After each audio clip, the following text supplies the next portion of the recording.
ഈ റാസ്ബെറി കാണാൻ എന്തൊരു ഭംഗിയാന്ന് നോക്കിയേ. ഏവക്കുട്ടനെയും കൂട്ടി വൈകുന്നേരം ആയപ്പോ നമ്മൾ ബീച്ചിലേക്ക് വന്നതാണ്. എല്ലാ ദിവസവും ഇത്തിരി നേരം ബീച്ചിൽ വന്ന് ഇങ്ങനെ മണ്ണിലും വെള്ളത്തിലും ഒക്കെ കളിക്കാൻ അവൾക്ക് വലിയ സന്തോഷമാണ്. പിന്നെ ഇതൊക്കെ കാണുമ്പോഴത്തേക്ക് അവളാണോ ഞങ്ങളാണോ ശരിക്കും മണ്ണിലും വെള്ളത്തിലും ഒക്കെ കളിക്കുന്നതെന്ന് സംശയമായി പോകും. അച്ഛ കളിച്ച് ഏവക്കുട്ടന്റെ ഷവ്വലും ഓടിച്ചു. അതിന്റെ കാര്യത്തിൽ തീരുമാനമായി. കളിപ്പാട്ടം ഒടിഞ്ഞു പോയെങ്കിലും ഏവക്കുട്ടൻ എന്താ അതിന്റെ ഒടിഞ്ഞ പീസ് വെച്ചിട്ട് മണ്ണ് മാന്തി ഹാപ്പി ആയിട്ട് അവിടെ നിന്ന് കളിക്കുന്നുണ്ട്. അങ്ങനെ കളിച്ചുകൊണ്ടിരിക്കുമ്പോൾ പെട്ടെന്ന് തന്നെ ആകാശമൊക്കെ ഇരുണ്ടു മൂടി മഴ പെയ്യാനുള്ള പുറപ്പാടാന്ന് തോന്നുന്നു. അങ്ങനെ അവിടുന്ന് തിരികെ വീട്ടിലേക്ക് വരുന്ന വഴിക്കാണ് കാട്ടിൽ ഇങ്ങനെ നിറയെ റാസ്ബെറി പിടിച്ചു നിൽക്കുന്നത് കണ്ടത്. വിനോദ വഴിയിൽ കാർ ഒതുക്കി തന്നപ്പോ ഞാൻ പോയതാ 3-4 പിച്ചി എടുത്തോണ്ട് വന്നിട്ടുണ്ട്. റാസ്ബെറി കിട്ടിയപ്പോ ഏവക്കുട്ടന്റെ മൊത്തം സന്തോഷം കണ്ടോ. ഇവിടെ റാസ്ബെറിയുടെ വില കണ്ടോ. ഷോപ്പിൽ ഇതിന് നല്ല വിലയാണ്. എന്തായാലും കാട്ടിൽ നിന്ന് പിച്ചത് കൂടാതെ നമ്മൾ ഷോപ്പിൽ നിന്ന് ഒരു പാക്കറ്റ് റാസ്ബെറി വാങ്ങിച്ചിട്ടുണ്ട്.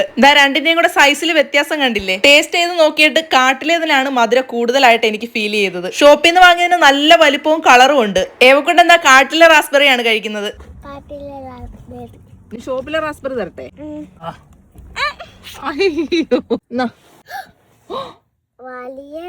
ഏവക്കുട്ടൻ അതും ഇഷ്ടമായി.